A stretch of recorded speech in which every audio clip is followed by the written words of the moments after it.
that before you break for lunch. All right. I'll give it a try this time. How's that? Move around for you.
Estamos solo contra una cuestión de demostración. On va aller voir ça.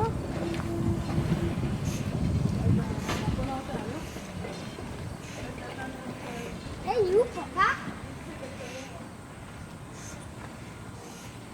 Oh, it's rocking that thing. Why is that wood?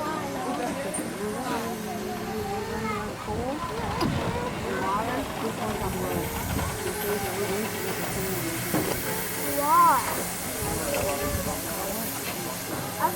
There's one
Why not on top? Donc le pont que vous pouvez voir, ça date du début du 20e siècle. Ça fait 50 tonnes sans la locomotive.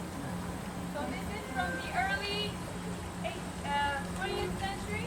And it weighs about 50 tons without the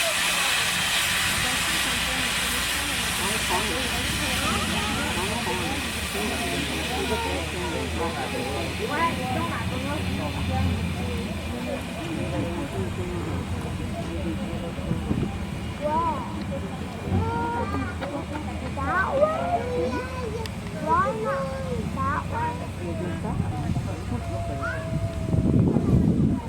This one is two-sided.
Diese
ist die Frau.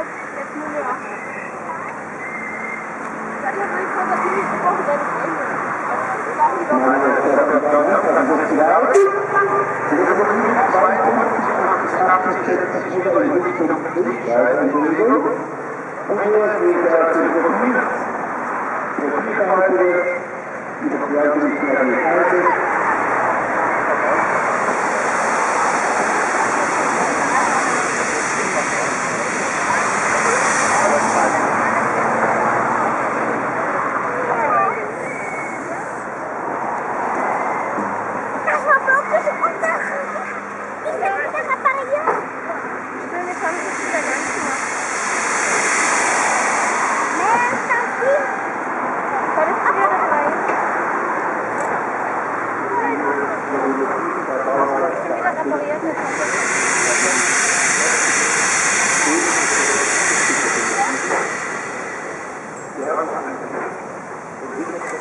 Nee, die sind nicht repariert. Die Fahren die jetzt hin? Ja, die tun sie morgen reparieren.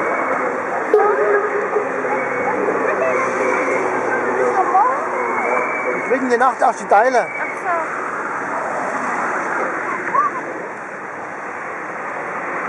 Das ist die Drehscheibe dran, ja? Ach, guck mal da wie, ja? Stimmt ja. Oh, puh. Puh. Komm her. Komm her. Einspucken. Wir haben den Kind dafür gebracht. Oh, mach doch noch vor.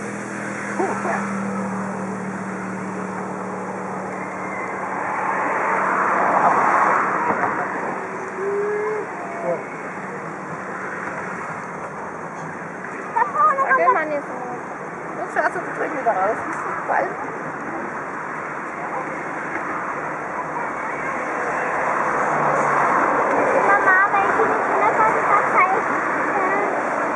Erzählen der Mutter. Ja. Ich gebe dir Bilder mit, ja. Ich die Bilder mal gerne mit.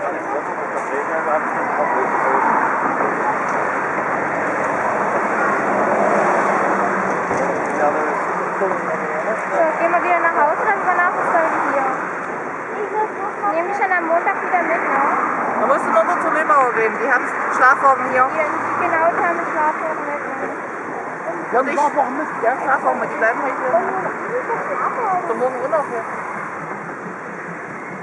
Musst du beim Tobias mit schlafen heute? Komm, wir fahren jetzt nach Hause. Na komm, ich will erst noch, wenn die fertig kriegt.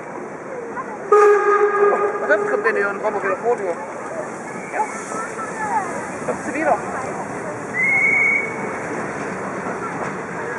Wenn wir mal gucken, wenn sie fertig gedreht ist. Ja, dann hat jetzt wieder rausfahren.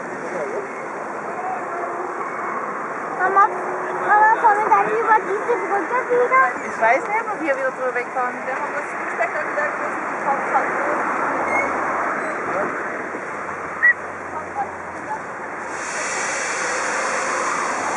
Also bei der Dienstfest ist das ist ein Nummer.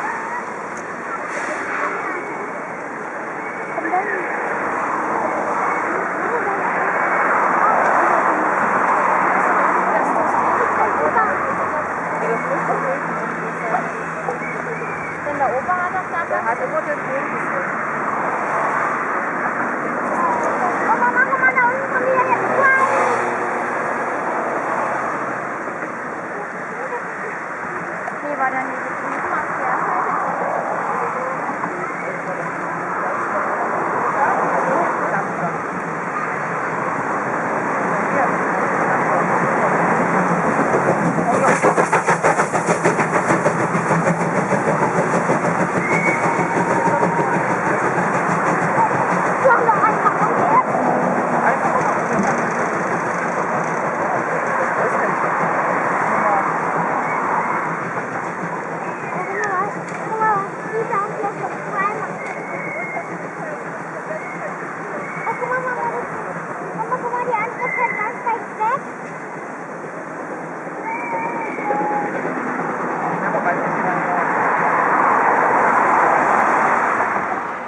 Sometimes I feel that life is passing me by, not slowly either, but with ropes of steam and spark-spattered wheels and a hoarse roar of power or terror.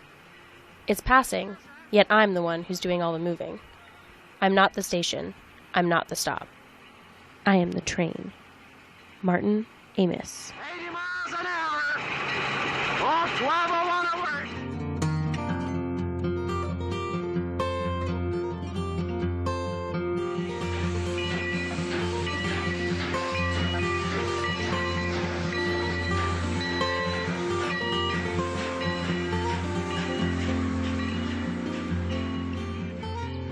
It's a whole bunch of whirling wheels, rods are flashing in the air. I guess they talk. You hear them, you feel them, like every sense. You just see the haze, you see the motion. And you're just chugging along and chugging along and chugging along, just effortlessly it seemed to be as well. There was a moment in our history where virtually there were train lines everywhere. The train was such an integral part of our national identity. At the Angus shops in Montreal, the pinnacle of steam technology was being built. In 1944, Canadian Pacific Steam Train number 1201 would roll onto the rails, carrying with it a legacy of technological craftsmanship. It was the last locomotive built at Angus. The people that worked there were quite sentimental about it.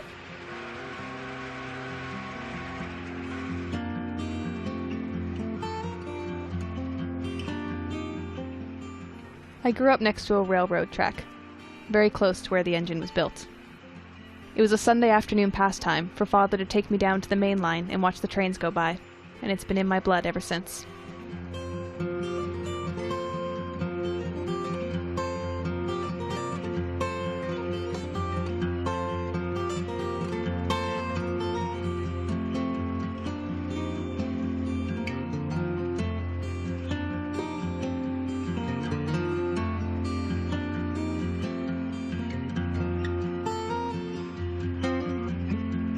We tend to embrace technological change as a measure of progress. And, those who don't get on the train, to use a metaphor, are left behind at the station. Change was coming. Diesel trains were coming.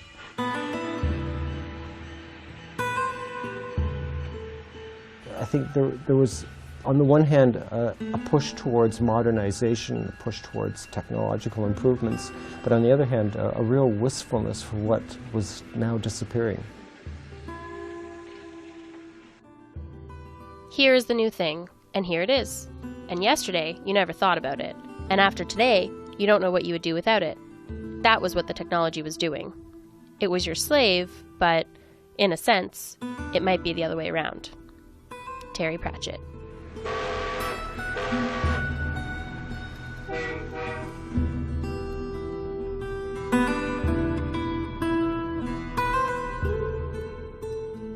The very shop where 1201 first breathed steam would become a graveyard. The skeletons of steam engines littered Angus yards. But 1201 was the last locomotive the Angus men built, and they couldn't bear to see her scrapped. With each scrapped engine, more than 50 years of steam engineering was disappearing. 1201 was their last hope of saving a part of it. I think it would be absolutely devastating to actually have to play a role in dismantling something that meant so much. There wasn't enough of a movement around to say, we need to preserve more of these in operating state.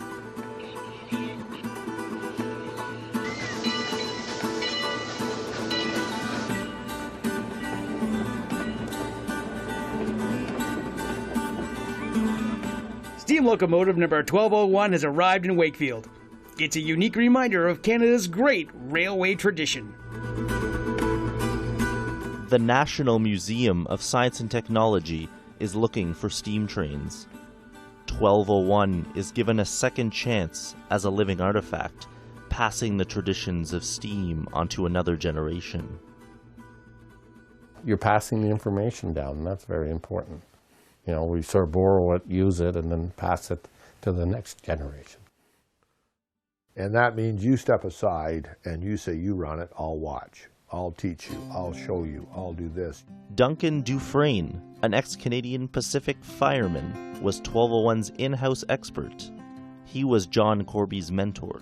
I learned more about steam locomotives and operating procedures from him that I owe him a tremendous debt, but I think that I really couldn't have absorbed all I had to absorb in such a limited amount of time without his presence. So he goes to the top of my hero list. In turn, John Corby taught Jerry Goggle. 17, 18, 19 years old. And these guys were alive when steam operated, and they all had talents. And Jerry Goggle taught Phil Jago. I sort of said it, you know, I'm here, and introduced myself, this, that, the other thing, and is there anything I can do? And they said, sure, you can wipe the tender. So I sort of say my first involvement with 1201 was wiping a rear end, as it were. As a new generation learned the ways of steam, they brought an artifact back to life. There's something about a steam engine that makes things come alive. To hear the hiss of steam, the merry shriek, the steam whistle, the laughing locomotive. Walt Whitman. If you ask any child, or even any adult, what their most striking memory is of going to the Museum of Science and Technology, it's getting on the train. I got to go on one of the trains. It gives us all a sense of collective, not a collective memory, but a collective experience, that this was part of something that built something bigger. And in a sense it was. We were bringing the museum to Canada as opposed to having Canada come to the museum. But everybody's getting older, you know? So there you go. This is it. Dying trade, unfortunately. As those trades disappeared, it became harder and harder to keep 1201 in working order. She too would meet her end in 1990. Quietly and without fanfare, 1201 would come into Museum Station for the last time. I killed the fire, and I still remember that night. I said, look at her, she's firing herself. Because perfect way to run an engine is set it up and just let her go. And we came in and I said, I'll get down, I'll turn her off. I get down off the thing and just closed the two valves. Next thing you know, the fire went out. And they shut this and that off, and then we just slowly eased her into the stall, and that was it. End of story. They can take a lot of things away from me at my age, but don't remember it. That's a great thing. And we made a business plan, and we tried to show them they could keep it, but the museum wasn't interested. New directions.